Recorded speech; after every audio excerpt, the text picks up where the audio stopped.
Hablar de sostenibilidad es hablar de crear un mundo con conciencia en el que se busca encontrar un equilibrio entre el bienestar social y ambiental y el desarrollo económico.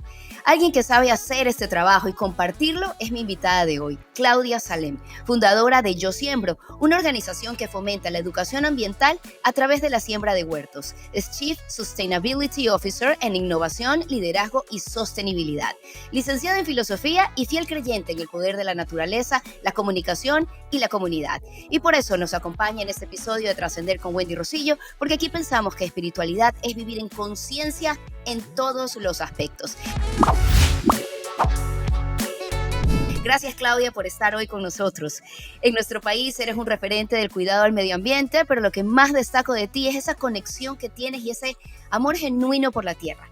Comparte con nosotros tu visión sobre esta relación entre nosotros como seres humanos y el universo en unidad. Bienvenida. Muchísimas gracias, Wendy. Qué lindo estar aquí. Saludar a todas las personas que nos escuchan, que nos ven. Agradecerles por compartir este espacio con nosotros y por co-crear. Yo creo que lo más bonito de compartir es poder aprender a conocernos a nosotros mismos y a compartirnos con los demás, pero sobre todo para co-crear un mundo mejor, con un poco de sol, agua y amor, como decimos en Yo Siembro, que realmente cuando la gente piensa en temas de siembra, de agricultura, de sostenibilidad, piensa en temas muy técnicos, pero todo esto es muy humano, porque al final los humanos somos parte del ambiente, no somos externos al ambiente, el ambiente no está fuera de nosotros, está dentro de nosotros y tampoco nosotros somos dueños del ambiente. Yo creo que esas son cosas importantes que debemos de reflexionar, que hemos ido olvidando en este camino del desarrollo, que realmente hemos confundido por producir mucho y por evolucionar muy poco. Y yo creo que a eso es lo que debemos de llamar para volver a estar en equilibrio, un equilibrio que no es para el ambiente externo, como decía, sino sobre todo para el crecimiento personal y para el bienestar personal de cada uno de nosotros. Así que muchísimas gracias, Wendy, por invitarme a trascender contigo y darme esta oportunidad para seguir mi autoconocimiento y acompañada de gente tan linda y consciente. Ay, muchísimas gracias realmente por estar aquí. Y como lo decía, el tema de la sostenibilidad lo manejas súper bien, porque lo haces súper humano, como bien lo mencionabas. Y eso es lo que quería conversar contigo también, reconociendo justamente que la sostenibilidad es pensar en el otro, en nuestro entorno, como parte de nuestra vida.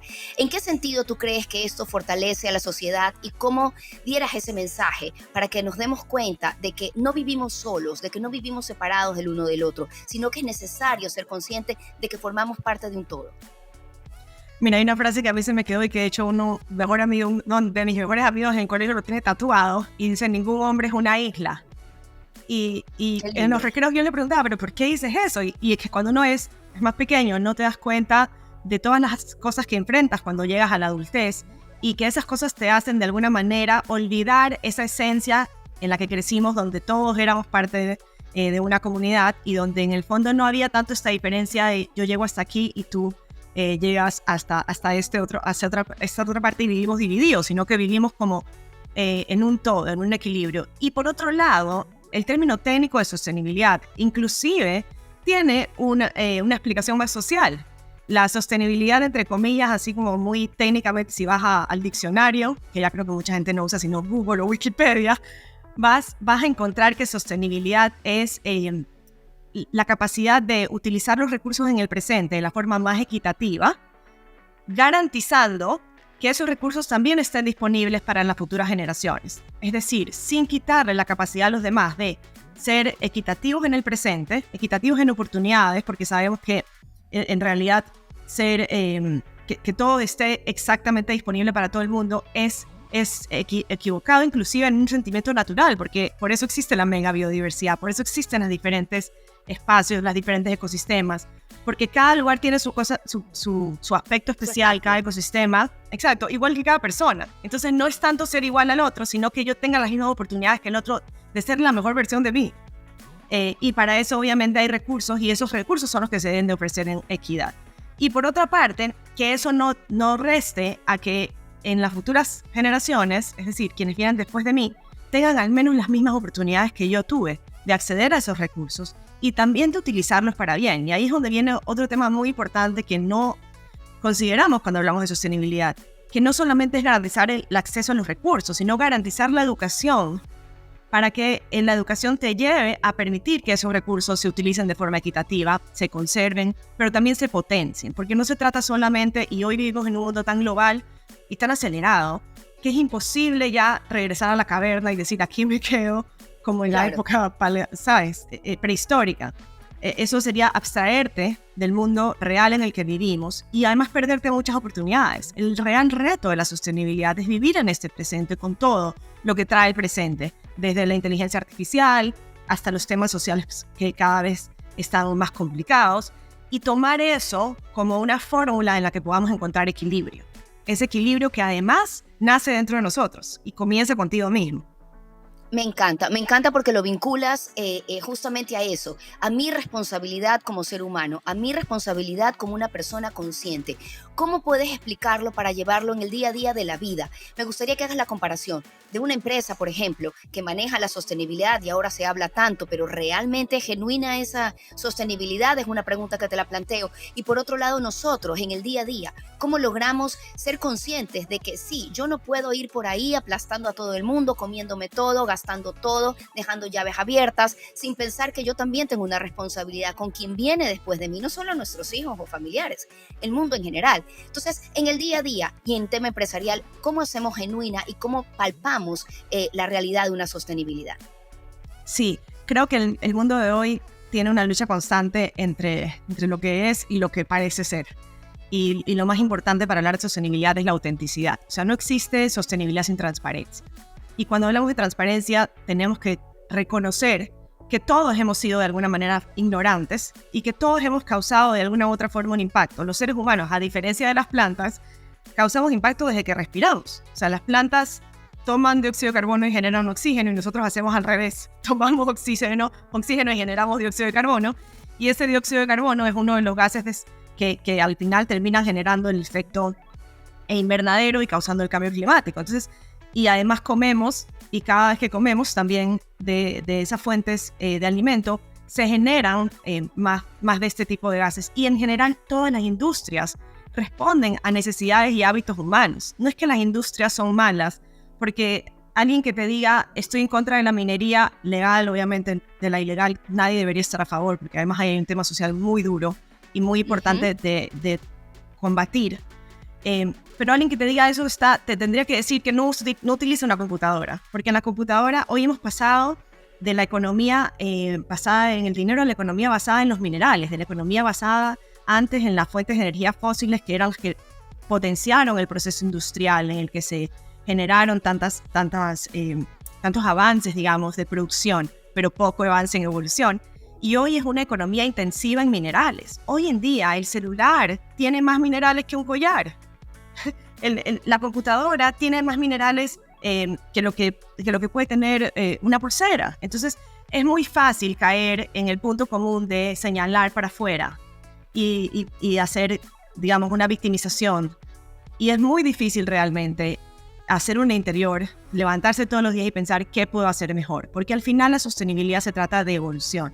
Y ahí es donde yo creo que todos, como tú bien decías, tenemos la responsabilidad de actuar coherentemente y también la capacidad de hacerlo de una forma en la que podamos generar un cambio colectivo. Porque hoy en día la acción de uno puede no tener un gran impacto, pero puede desencadenar, como justamente vivimos en un mundo globalizado, a través de las redes se puede trabajar en comunidad, puede desencadenar procesos que efectivamente generen cambios. Y ahí hay ejemplos enormes de cómo se puede lograr eso, sobre todo hoy con el poder de las redes, en el que yo creo fielmente. Bueno, yo creo que lamentablemente también le hemos dado paso a que el contenido negativo sea el que más se difunda, y las mentiras y el greenwashing. Pero hay mucho de positivo también. Hay muchas empresas que genuinamente están diciendo quiero formar parte de este cambio. Entiendo que no solamente es un cambio romántico, entre comillas, sino que me ayuda a la eficiencia de mi empresa. Y en esto quiero hacer un paréntesis especial para todas aquellas personas que trabajan dentro de una empresa, de una industria, y que al final se sienten como, es que yo no estoy haciendo nada o mi empresa no ayuda. Realmente, el mejor lugar para empezar es en el que estás. No puedes empezar cambiando el mundo desde donde no puedes actuar. Entonces, y todas las empresas tienen pasos que dar. Lo importante es reconocer, analizar, realmente ser transparentes, como yo decía, no existe sostenibilidad sin transparencia. Y además, la sostenibilidad te lleva a la eficiencia. Y tampoco existe sostenibilidad sin supervivencia.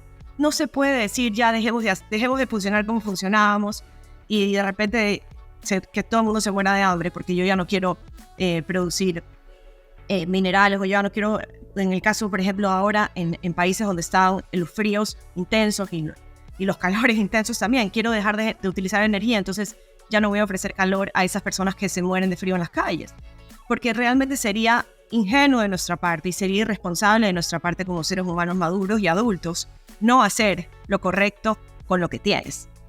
Entonces, y creo que no nos hemos dado cuenta también, Claudia, de lo que podemos perder, ¿verdad? Tal como se está gastando el mundo, tal como se está depredando el mundo, estamos a punto de perder muchas cosas, a punto de que nuestra vida cambie, y creo que las personas tampoco hemos tomado conciencia, me incluyo, porque como tú bien dices, a veces somos ignorantes y no sabemos dónde se está utilizando tanto ciertas cosas que están gastando las cosas naturales de la tierra, y nosotros las usamos en nuestro día a día y no nos damos cuenta.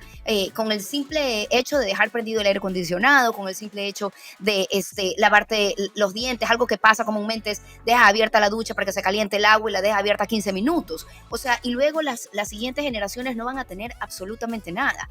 Entonces, esto es importante también. Cuando tú decías qué puedo hacer yo desde casa o desde la oficina, creo que lo primero es eso, ¿no? Informarse. Y hoy en día hay mucha información, tal vez demasiada, y eso hace que la gente se asuste.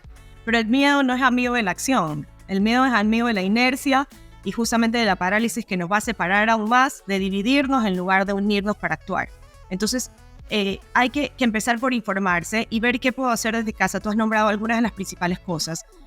Todo comienza por el tema de la coherencia. Todo comienza por el tema de qué es lo que yo conozco, qué es lo que yo siento, mis valores. Dentro de nosotros está clarito lo que hay que hacer. Yo pienso que nosotros nos hemos desconectado de esta esencia en la que reconocemos que somos parte de un todo y que por eso debemos mantener el equilibrio. Cuando tú te conectas con eso es inmediato. Mira que tú dices yo no soy tal vez la mejor persona, pero has nombrado clarito muchas de las cosas que hay que hacer. Otra de las temas es la alimentación. Y te voy a contar mi caso personal. Yo siempre he tenido un gusto natural y un apego natural a los temas ambientales. Pero durante 12 años de mi vida trabajé en telecomunicaciones, súper alejada del mundo natural, viviendo en medio de computadoras, además entre muchos hombres que sobre todo tienen como una forma muy práctica, y no quiero generalizar, pero de ver las cosas como de muy lineal, de A a B, claro, y no conectarnos puntos circulares, que a veces las mujeres nos hacemos espiral, pero ese espiral es el que nos lleva justamente a la circularidad y al concepto de pensar en el todo. Entonces, evidentemente, cuando ahí empiezas a pensar que si yo dejo de beberte el agua, ¿cuántas personas más van a poder acceder al agua en lugar de mí? Además de cuánto me va a costar. O sea, si no lo piensas por el tema social, piénsalo por el tema económico. Parte importante de la sostenibilidad son los tres ejes que tú bien nombraste. El eje social, el eje económico y el eje ambiental. Si no, no hay una real sostenibilidad. Y realmente es importante entender eso, ¿no? Que desde mi casa yo puedo, por ejemplo, comenzar con tu propia alimentación. Y eso me ibas a contar, y era una de las preguntas que te tenía planteada, que me gustaría que la amplíes aquí, porque sé que por un tema personal, por un tema de salud de tu hijo, es que tú te metes en este mundo, y es maravilloso porque supongo que pasaste por un momento de susto, pasaste por un momento de incertidumbre, de saber cómo tratar esa nueva forma de alimentar a tu hijo. Sin embargo, mutaste esa situación para llevarla y para crear, como tú dijiste al inicio de tu frase y al inicio de este podcast, co-crear. E hiciste algo maravilloso. Cuéntanos un poco de eso, y sobre todo quisiera que también sin ser tan infidente, por supuesto, pero puedas entrar adentro tuyo y que nos cuentes cómo viviste eso y cómo viviste el proceso para poder convertirte en quien eres ahora, y de alguna manera tal vez hasta agradezcas que tuviste que vivir esa situación con tu hijo para poder ahora pues renacer en una Claudia diferente. Totalmente. Y que, mira, y tú me dices, no es una infidencia porque yo lo cuento siempre desde mi corazón y porque además estoy muy agradecida que el proceso al final me llevó a un lugar mejor. Efectivamente, yo tengo 3 hijos y un hijo perro. Y cuando mi hijo mayor nació, yo trabajaba en telecomunicaciones, estaba como muy alejada, vivía en el centro de la ciudad, en un edificio, en el malecón de Guayaquil, donde todo está como muy gris, y donde nos hemos tanto separado de los espacios verdes que eran naturales antes, ¿no? Y que no es que es antes, que realmente deberían ser naturales en el entorno. Después quiero hablar de lo que causa el contacto con la naturaleza a nivel de bienestar personal y espiritual, que esto está comprobado científicamente, no es esoterismo. Y lo vamos a revisar. Es ciencia. Sí, importante. Y Y lo que pasó con mi hijo fue que él tenía una intolerancia alimenticia que en ese momento en el Ecuador no se conocía muy bien, tenía muchos problemas de gastroenteritis, de constantes problemas del estómago. Y después de 1 año y medio de que la intuición de las mamás, que yo decía algo no está bien, es porque todo el mundo me decía, bueno, es que hay estómagos sensibles, el intestino permeable. Empecé a estudiar todo el tema hasta que me decidí que le íbamos a hacer el examen y le salió no la enfermedad celíaca, que es lo que hoy muchas personas conocen como el final de un proceso de intolerancia al gluten, cuando ya no hay en muchos casos reversibilidad, sino una probabilidad genética de contraer esa enfermedad, ¿ya? Y obviamente era por un lado muy positivo porque no tenía la enfermedad todavía, pero por otro lado tienes que cambiar de la noche a la mañana todo lo que conoces sobre la alimentación. Es decir, para evitar que llegues allá. Tienes que empezar a aprender qué es el gluten, porque en ese momento no se conocía que el gluten era la proteína del trigo, ni en qué estaba. Y sobre todo te empiezas a dar cuenta, Wendy, que empiezas a decir, tengo la posibilidad yo de conocer esto, pero ¿cuántas personas más no la tienen? ¿Cuántas personas más sufren de lo que yo estoy sufriendo y por no tener la oportunidad de haber encontrado un doctor como el mío que creyó en mí o de poder pagar por un examen, no tienen este conocimiento y sus hijos siguen enfermándose? Y cuando se enferma el hijo, sabrán que se enferma toda la familia, porque una cosa es la enfermedad física y otra cosa es lo que el peso de la enfermedad física causa en la parte energética de todas las personas que conforman a la familia. Muchas veces el cuidador sufre más que la misma persona que está pasando por la enfermedad. Y obviamente ver a un niño también es difícil, ¿no? Entonces, lo que pasó fue que yo empecé a investigar cada vez más qué significaba esto, y cuando iba a hacer las compras, me asustaba porque todo lo que te puedes imaginar tenía gluten. Desde la pasta de dientes, hasta la salsa de tomate, hasta la mostaza. Sí. No hablemos del pan, del fideo, de cosas que tú dices, le doy, por el tipo que te decía, es que, su hijo está con el small flow, entonces, dele algo suave, dele fideíto. Y el fideíto era lo peor que le hacía. Claro. Te digo que ya casi que me convertí en una científica. Yo llevaba un diario de comida, de todo lo que comía. Entonces yo llamaba al doctor y le decía, pero es que usted me dijo que le dé esta galleta que no tenía ni grasas ni tal, pero esta galleta le hizo peor. Hasta que fui entendiendo y empecé a entender lo conectados que estamos nosotros con nuestros alimentos. Que no puede haber bienestar en el ser humano si no hay una alimentación sana. Y entonces empecé a tratar de entender lo que significaba alimentarse sano. Y ahí empecé a comprender, por eso siempre les digo, hemos olvidado el proceso de estudiar y es súper importante. El ser humano, la única capacidad de crecimiento constante que tenemos es el análisis y el aprendizaje constante. Y desaprender para volver a aprender de una mejor manera. O sea, eso que nos metemos en una caja y nos olvidamos de que somos seres en evolución es lo peor que nos puede pasar, porque nos vamos a convertir en las máquinas que van a controlar las personas que hagan los algoritmos para controlar las máquinas. Entonces, el único chance que tenemos es de continuar aumentando nuestra capacidad de aprendizaje y esa capacidad de co-crear que tú decías, porque ahí es donde yo empiezo a encontrarme con más amigas que tenían problemas parecidos y a buscarlas, y a buscar a las mamás, por ejemplo, de niños con autismo que ya habían empezado este proceso por otro lado, porque está comprobado, por ejemplo, que el gluten y que los procesos que generan a nivel digestivo el insumo del gluten pueden empeorar las condiciones del autismo o ayudan a mejorarlas. Entonces me empecé a encontrar con mamás que tenían niños con síndrome de Down y empezamos a generar ese conocimiento compartido, a co-crear. Y en mi lado, yo que te digo que siempre he tenido como un apego a la naturaleza, empecé a entender que tenía que emocionar a mi hijo de alguna manera para que comiera natural, porque él ya estaba yendo al prematernal. Y claro, en el prematernal él sacaba... Y comparaba las loncheras de los otros niños también, y claro. En la lonchera del amigo salía un empacado con un animal de colores y todas las pepitas que saltaban. Y él sacaba un sándwich mal parado de su mamá, hecho por su mamá. Claro. O un cupcake de harina de almendras que sabía nada que ver con el empacado y no tenía el mismo color. Entonces...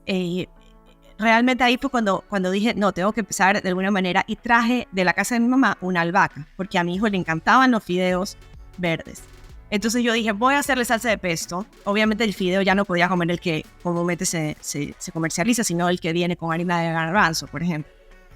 Y entonces empecé a traje la albahaca. Nunca me imaginé, para hacer la historia corta, que esa albahaca se iba a reproducir naturalmente en un huerto en el que empezamos sembrando albahaca y terminamos en el balcón del piso 26 de un edificio en el centro de Guayaquil. Balcón, o sea, una línea. Ujú.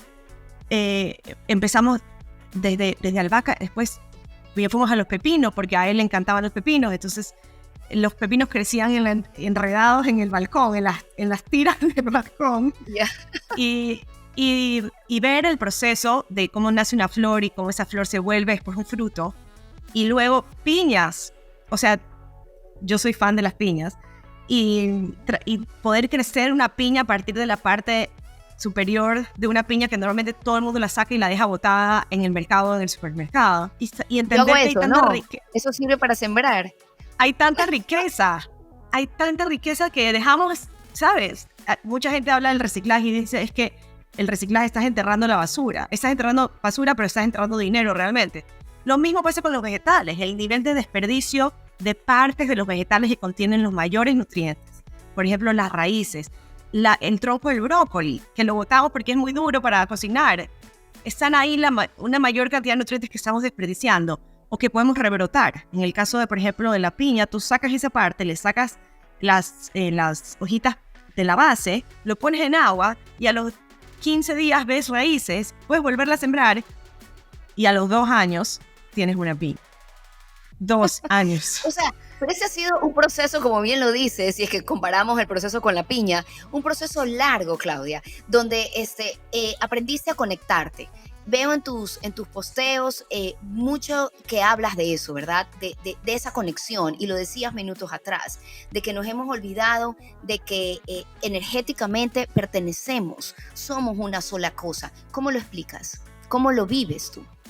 Mira, ya lo decían los científicos antiguos, que es increíble, porque la verdad es que cuando piensas que no hemos evolucionado nada, tú vas a Platón, vas a los primeros médicos y te das cuenta que todos tenían exactamente ya dicho lo que nos iba a pasar. Y estamos aquí miles de años después repitiendo los mismos errores. Entonces, realmente somos lo que comemos. En realidad somos lo que comemos. Y cuando digo comemos, el alimento principal obviamente viene de esa ingesta de nutrientes y calorías que tomamos muchas veces de las plantas o de la proteína animal. Pero también somos nuestros pensamientos. Somos nuestros sentimientos. Eso también es comida. Somos nuestras decisiones. Somos lo que nos decimos todos los días cuando nos levantamos. Y lo que te quería contar es que ese huerto empezó a convertirse no solamente en una fuente de alimento natural, sino en una fuente de renacimiento. Renacimiento, y lo repito. Porque lo que me pasó a mí fue que yo, al conectar con mi hijo y al querer hacer algo por él, terminé haciendo algo por mí. Terminé reconectando con Claudia, con la Claudia que soñaba, con la Claudia que creaba, con la Claudia que sentía que podía, con la Claudia que había crecido una albahaca y no se había muerto, con la Claudia resiliente, también con la Claudia resiliente que se moría y la volvía a sembrar, porque dejé de pensar como adulta y sentir todo este peso que como adultos nos cargamos en la maleta y reconecté con lo que se sentía volver a ser niña. Y yo creo que eso es mucho de lo que nos pasa y lo que nos desgasta en la vida de adultos. Que nos olvidamos de que todavía somos capaces de desaprender, que todavía somos capaces de emocionarnos con una flor, todavía somos capaces de saborear el romero directo de la mata, que todavía nos emociona descubrir cómo crece una piña, que todavía nos emociona compartir una piña que has crecido por 2 años y la quieres compartir con alguien más. Entonces, esas son las cosas que pienso yo que son el real beneficio, en este caso de sembrar, pero además no solamente de sembrar alimentos, sino de aprender que esa siembra nos da el resto, que es sembrar comunidad. Divino. Y esa energía de la que también hablas. Hay un posteo tuyo que me encanta y lo voy a leer tal cual lo pusiste, cuando muestras a las mujeres guarani, ¿ya? Y cuentas una experiencia que ellas vivieron y pones: despertemos con esta energía, el sonido de nuestro espíritu que nos alienta, nos sostiene y nos conecta. Me encantó. Hablas de conexión, hablas de espíritu, hablas de energía y hablas de volver a la base de todo. Explícamela. Una de las cosas más increíbles que me ha dado la oportunidad de compartir es la oportunidad de recibir. Y lo que pasó con las mujeres Waorani, que ahora son mis amigas y me enorgullece y me emociona decirlo, es que ellas comenzaron un proceso de reforestación en las chacras, en las comunidades Waorani, de la Amazonía del Ecuador estamos hablando. No sé, y siento que tengo que explicarlo porque, Wendy, es increíble que estas cosas nos enseñen en las escuelas. Yo siempre digo que nadie ama lo que no conoce y nadie defiende lo que no ama. Y es increíble que nosotros en las escuelas no aprendamos sobre la mega biodiversidad y la etno-mega biodiversidad que existe en nuestro país y aprendamos de las cosas de México o de Colombia y no las de Ecuador. Correcto. Y realmente aquí hay mucha riqueza y las mujeres Waorani, la comunidad Waorani es la última nacionalidad que entró en contacto con la sociedad. Ya hasta ahora solamente quedan unos que son las Taromenanis, pero ellos fueron los últimos en entrar como en contacto con la civilización, porque antes eran nómadas. Ellos decidieron dejar de ser nómadas y entrar en un contacto para sobrevivir, ¿ya? Y ahí hay todo un tema que podemos conversar, pero es para otro programa, porque es otro tema muy profundo. Pero lo que pasó es que al ya no ser nómadas, ellas empezaron a darse cuenta que cuando tú estás en un lugar confinado, también hay recursos limitados. Entonces ellas subsisten por la caza, por la pesca, por la cosecha. Pero al estar cada una y crecer familia ya en lugares específicos, se dieron cuenta que no había para todos. Y se dieron cuenta, por ejemplo, que la caza que los hombres hacían de las especies iba a terminar con la selva. Entonces empezaron un proceso las mujeres de decir, tenemos que sembrar para sacar un producto de valor agregado que nos permita no deforestar o no depredar nuestro hábitat, sino enriquecer. Y ellas llevan muchos años haciéndolo. Tienen un chocolate que se llama el chocolate Wow, que pueden comprarlo en los supermercados y apoyar. Y tienen artesanías, porque el conocimiento ancestral es tan grande que ellas desde que sale el sol empiezan a tejer y mientras tejen van cantando en Wow terero, que es el idioma ancestral de esta comunidad. Y para poder tejer necesitan la chambira, que es la planta nativa, es una palma que crece normalmente en sus chacras, y también necesitan las plantas que hacen los tintes vegetales para poder hacer los teñidos de estas artesanías. En el caso de ellas son shiras, que son las bolsas, son canastas, y que también, por favor, siempre apoyen lo local, porque realmente ahí es donde está la mayor riqueza y la mayor circularidad que podemos generar. 100%. Eso también es una acción de sostenibilidad, apoyo lo local. Desde los vegetales hasta las artesanías, todo lo que puedan. La industria. En todo caso, lo que te decía es que entonces ellas empezaron a dar cuenta que cada vez tenían que ir más lejos, porque ya esas plantas que utilizaban, por ejemplo, para los tintes, ya no las encontraban en sus chacras, sino que tenían que seguir cada vez explorando más territorio. Y ahí es donde se venían conflictos entre nacionalidades, entre mismos grupos de las nacionalidades, por temas de espacio. Entonces ellas se juntaron, las mujeres, armaron la asociación y empezaron a solucionar estos problemas de una forma comunitaria, co-creando. Entonces me invitaron a formar parte de uno de esos programas que era el de reforestación de las chacras para justamente generar más plantas de chambira, y pude ir a la comunidad. Y Wendy, si todos pudiéramos experimentar lo que se siente, ese baño de energía que recibes de las personas que no viven desconectadas de la naturaleza, sino que se alimentan y retroalimentan a la naturaleza constantemente, desde que se levantan hasta que se acuestan. Cantando, tejiendo, trabajando, caminando descalzas en la mitad de la selva por los caminos más intrépidos que te puedes imaginar. Aguantando todo el tipo de cosas que nosotros nos hemos hecho tan vulnerables. O sea, el ser humano piensa que es la especie fuerte, porque nos sentimos que hemos colonizado y somos la especie más vulnerable y más débil de todas. Déjanos pues en la selva 4 días. No, pues no duramos ni 20 minutos, por supuesto. Una bacteria, un virus como el COVID casi nos mató a muchas personas. Además que nos mató a seres queridos, que todavía muchos de nosotros lo sentimos muy a flor de piel. También nos mató internamente. Y a mí lo que me parece que es tan increíble es que todavía hemos olvidado tan rápido todo lo que aprendimos sobre la supervivencia en equipo. Lo que sí podemos hacer cuando trabajamos en equipo. Y con esto cierro. Tú sabes que durante la pandemia las emisiones de gases de efecto invernadero disminuyeron en valores que nunca se habían considerado posibles. Lo que nos demuestra que unidos podemos. Y que es lo mismo que aprendí yo y que aprendo con las mujeres Waorani, por eso digo nos sostenemos. porque unidos nos sostenemos, unidos salimos adelante, no dispersándonos con ideologías, no separándonos por realidades, menos egoísmo y más o sea, menos egocéntricos y más ecocéntricos es lo que necesitamos, pienso yo, en mi humilde opinión. Y eso es lo que yo trato de hacer con mi vida y con las personas con las que tengo contacto. Y lo haces, Claudia, hay mucha coherencia en tu vida, en lo que dices, y hasta se siente, o sea, casi que me haces llorar. Cuando pude realmente percibir tu recuerdo de emoción de lo que viviste con estas mujeres. Y eso es algo maravilloso que, como tú dices, tenemos que rescatar y tenemos que volver a conectarnos, y esa es parte de la espiritualidad completa. El podcast anterior yo hablaba con una chica que conocí a través de las redes, maravillosa, donde hablábamos del cosmos y de nuestra conexión con el cosmos. Olvídate del horóscopo, de si es Virgo o no es Virgo, que también sirve, pero hay una profundidad en la unidad con el universo, con las estrellas, lo mismo con la Tierra, Claudia. O sea, lo mismo con el conectarte, y lo querías mencionar tú también, así que te dejo abierta el espacio ahorita para que tú también, desde tu visión y desde tu conocimiento, nos des esa comprobación científica de que cuando te conectas tus pies con la tierra, con el césped, con la arena, cuando entras al océano, todo eso te nutre no solamente en tu parte física y biológica, sino también en tu parte interna, emocional, psíquica. Mira, hay 2 experimentos muy potentes que yo les recomiendo porque no quiero que lo tomen de mí. Una mamá con corazón. Tómenlo, por favor, con corazón y manos a la tierra. Tómenlo de la ciencia. Busquen el experimento de Masaru Emoto. Es el experimento del agua.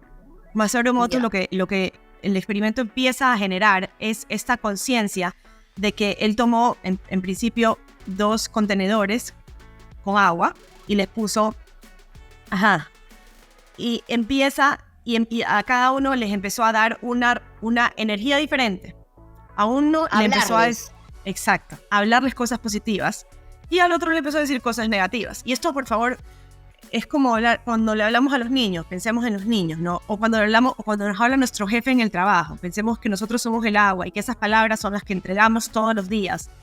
Y resulta que al que le decían las cosas positivas, cuando lo veían en el microscopio, los cristales eran cristales ordenados de unas formas preciosas, increíblemente estéticas para el ojo humano.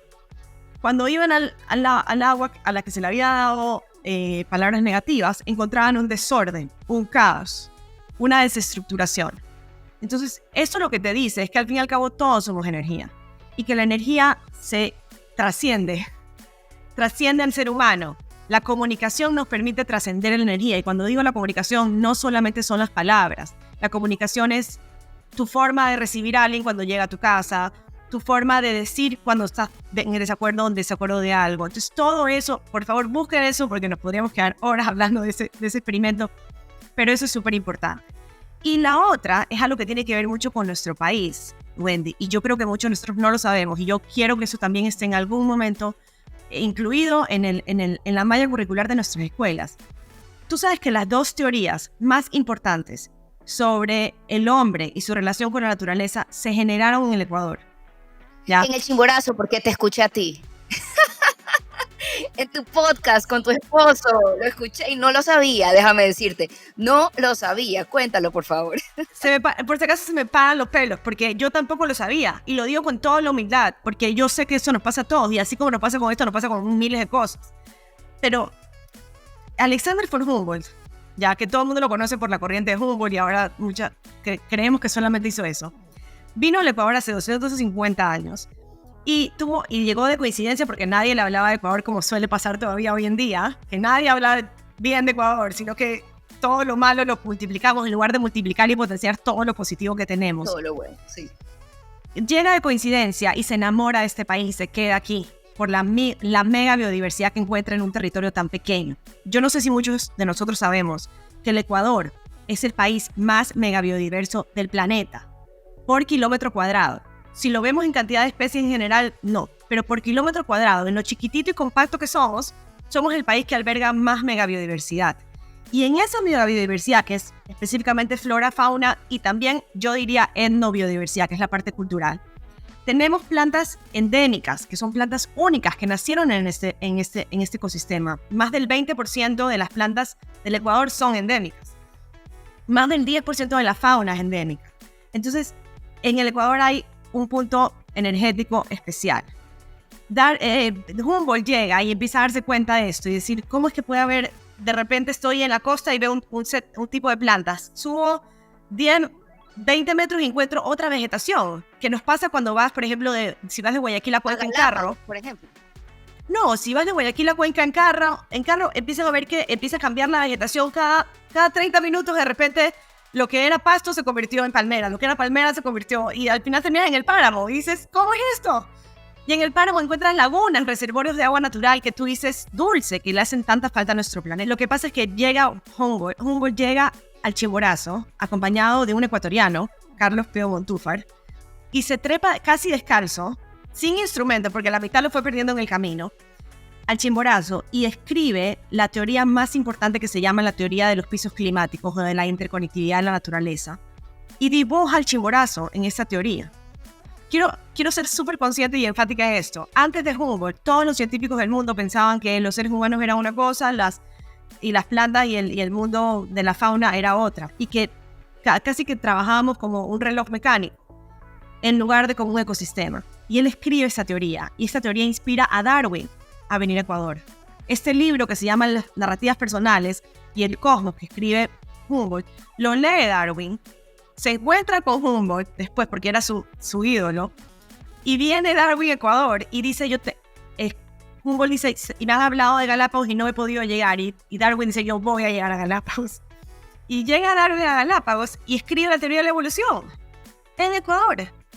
Entonces, el que crea que es coincidencia, pues que crea que es coincidencia y está bien, pero el que comprenda lo que significa a nivel de responsabilidad ser ecuatoriano y de potencial ser ecuatoriano, podrá empezar, y por favor, a investigar, a compartir, a disfrutar y a defender realmente esta potencialidad que tenemos como país mega biodiverso.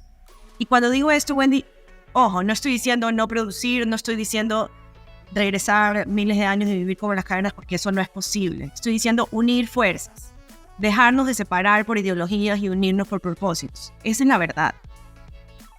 Y lo vamos a sentir.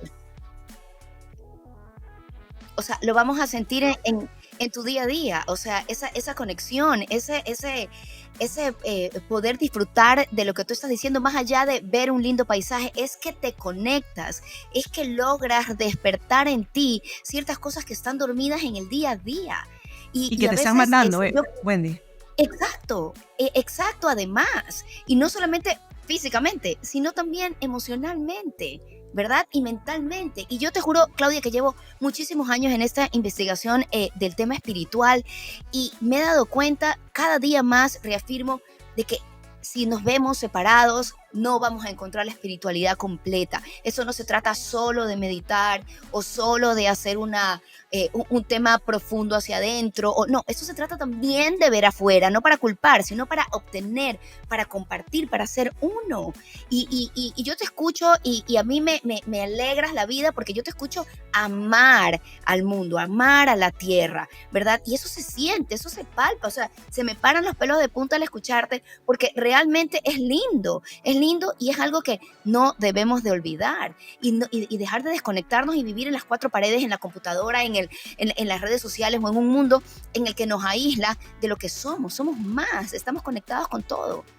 Y yo te decía el daño que nos hacemos al separarnos de lo que somos, porque nosotros somos naturaleza. Nosotros tenemos mucho más en común con las plantas de lo que nos imaginamos. Te voy a enseñar esta, que es una de mis favoritas, que es la sansevieria, que es la lengua de suegra. Esta planta es una planta súper poderosa, ¿ya? No es una planta comestible necesariamente, pero es una planta purificadora de aire. Es una planta súper fácil de crecer, se adapta a todos los espacios. Y ha sido comprobado por la NASA que esta planta tiene la capacidad de limpiar el aire en espacios cerrados. Y limpia desde el dióxido de carbono hasta componentes mucho más fuertes, que se desprenden de la pintura, que se desprenden de la tela de los muebles, que nosotros estamos todo el día respirando y que nos van contaminando. Pero además, tener una amiga planta nos ayuda a reconectarnos con esa parte de nosotros que es natural, que es resiliente, que es capaz de sobrevivir. Porque esta planta, por ejemplo, si no la riegas por una semana, sigue consiguiendo a través de sus propios recursos la capacidad de seguir creciendo. Entonces, es cuestión de empezar, de poner manos a la tierra y decir, hoy y de observar. Reconozco que algo que me falta, o que me falta algo, o que tengo demasiado encima, que es lo que yo creo que muchos sentimos hoy en día, que tenemos demasiado. Cuando nosotros nos conectamos a la tierra, y esto es científicamente comprobado, el earthing que se llama, o el baño de bosque, el Shirin-yoku, que lo han definido en los científicos japoneses, está comprobado que los niveles de cortisol, que son la hormona principalmente encargada de generar el estrés, la sensación de estrés en nuestro cuerpo, los niveles de cortisol se disminuyen naturalmente, sin pastillas, señores, sin pastillas, sin nada más que poner los pies en la tierra o salir a una caminata en la naturaleza, en el bosque. A los 10 minutos, nuestro cuerpo es capaz de bajar nuestra presión arterial, nuestro nivel de cortisol, y empezar a aumentar el nivel de endorfinas que son, y de oxitocina, que son las hormonas que nos producen la sensación de paz y de tranquilidad. Y yo quiero decirte que, sin entrar en teorías de la conspiración, hay demasiadas fuerzas intentando controlar a las personas de forma masiva. Y la mejor forma de controlarnos es a través del miedo. Y nosotros hoy vivimos en mucho miedo, pero no tenemos que vivir así, porque realmente nosotros somos seres que estamos hechos para las cosas positivas, que estamos hechos para la acción, que estamos hechos para el cambio que necesitamos ver dentro de nosotros y compartirlo en el mundo. Y en eso, la reconexión con la naturaleza puede generar una mejoría increíble, puede empezar a aprender esa chispa que tal vez se ha apagado. Un baño de agua de romero no es un tema esotérico. Es más, tengo mi romero aquí, quiero enseñarte que se puede sembrar en macetas. Tengo un romero aquí en macetas. Miren, solamente necesitas una macetita con huecos, tierra y romero. Bañarte con agua de romero te despierta la concentración. Además te pone el pelo más lindo. Dicen que ayuda a evitar que salgan canas. Pero los componentes del romero además te ayudan como te decía, a enfocarte.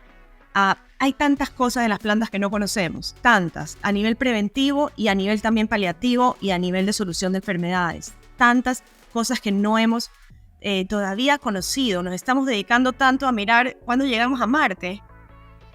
O cuántas veces podemos llegar a la Luna. O cuánta inteligencia artificial. Tanta inteligencia artificial y nada de inteligencia natural. No sabemos. Tú sabes que nos alimentamos más del 70% de la alimentación está hecha a partir de cinco tipos de cultivo básico. Cuando en el mundo hay más de 200.000 tipos de plantas. En la selva, si seguimos deforestando la selva, vamos a perder realmente la capacidad de conocer remedios que nos pueden salvar la vida. Y no solamente la vida a nivel físico, también tiene que ver mucho con el tema de la parte energética de las personas. Y repito, y ahora viene un eclipse. El tema de la astrología no es un tema de esoterismo, es un tema de ciencia. O sea, hay que quitarse los velos del miedo, de los tabúes, para poder realmente aceptar que hay muchas cosas que no conocemos, ser humilde suficiente para decir, sabes que no lo conozco y estoy abierto a aprender. ¿Ya? Eso no significa que te vayas a hacer ayahuasca, no. Porque también eso es súper peligroso, por favor, las personas, porque hay todo un movimiento que... Si tú no eres un chamán y no naciste en la selva y tu papá no te lo hizo, no. O sea, hay cosas que pertenecen a sus ecosistemas. Nosotros tenemos que aprender desde el ecosistema en el que estamos. Y nuestro ecosistema hoy en día es un ecosistema urbano. Y tenemos que aprender dentro de donde vivimos, de nuestras ciudades, de nuestras oficinas, de nuestras casas, de nuestras escuelas, cómo podemos mejorar. ¿Para qué? Podamos generar más inteligencia natural y poder ayudar a equilibrar la cantidad de inteligencia artificial que se está generando en el mundo. Yo vengo ahora de aprender mucho sobre los avances tecnológicos y realmente me parece que hay muchas cosas positivas que se van a dar en temas de diagnósticos a tiempo de problemas, por ejemplo, de cáncer de cuello uterino. Hay muchas cosas que se están desarrollando en inteligencia artificial que van a ayudar mucho a la humanidad. Pero si no equilibramos con la inteligencia natural, nos vamos a volver unos esclavos. Vamos a regresar a la época de la que gracias a Dios salimos con mucho esfuerzo comunitario de muchas personas. porque nos van a terminar colonizando a través de las herramientas tecnológicas, en lugar de que nosotros utilicemos esas herramientas para potenciar nuestro conocimiento y nuestro desarrollo y bienestar. Y con ese análisis concluimos, Claudia. Ha sido maravilloso escucharte. La verdad es que se aprende muchísimo de ti. Gracias por tu pasión. Gracias porque lo que tú crees lo contagias y haces pensar que es lo correcto. Y por eso estás aquí. Yo considero que lo que tú dices y lo que tú haces es lo correcto. Y por eso pues he querido compartir en este espacio y que se comprenda que la espiritualidad va más allá y que la unidad con el cosmos, con la tierra, con todo lo que está ahí alrededor es necesario y es parte de nuestra vida para poder seguir encontrando y buscando esa paz, esa tranquilidad que tanto buscamos. Te quiero hacer otra invitación, ya vamos a ver si lo hacemos juntas, porque me encantó esos tips de las plantas para generar más concentración. Sería súper lindo que lo hagamos y podamos pues también ayudar a la gente a que dentro de casa puedan encontrar esa ayudita extra que a veces necesitamos y que a veces pensamos encontrarlo en pastillas o en psicólogos, que todo es bueno en su momento, pero ¿qué tal si recogemos de la tierra lo que pues está ahí para darnos? Porque todo está ahí, todo es cuestión de encontrarlo y de conectarnos. Claudia, un mensaje final que quieras compartir con nosotros. Muchísimas gracias. Decir que la sostenibilidad es la búsqueda constante del equilibrio. Nadie y nada es perfecto, todo es perfectible. Nosotros no somos dueños, ni estamos fuera del ambiente, somos parte de. Encontrar ese equilibrio comienza con reconocer que lo hemos perdido. Esto me lo enseñó mi profesora de yoga y todos los días lo recuerdo. El primer paso para recobrar el equilibrio es reconocer que lo has perdido. Y la tierra tiene muchas formas de restaurarnos. Entonces es un tema de salir a explorar y bienvenido sea ese programa. Si es que tienen preguntas, cosas específicas en las que quieran que hablemos, por favor cuéntenos. Y muchísimas gracias a ti, Wendy, por ayudarnos a trascender. Gracias a ti, Claudia, y recuerdo tus redes, Yo Siembro, te pueden encontrar en Instagram, así que pues no se la pierdan para que puedan aprovechar todo el conocimiento que Claudia nos da y sobre todo porque nos lo da desde la pasión, desde el amor real, desde la coherencia, y eso es importante, eso se cree, eso llega y eso nos cambia. Gracias, Claudia, y gracias a todos ustedes por estar aquí en Trascender con Wendy Rosillo. Nos vemos en un próximo episodio.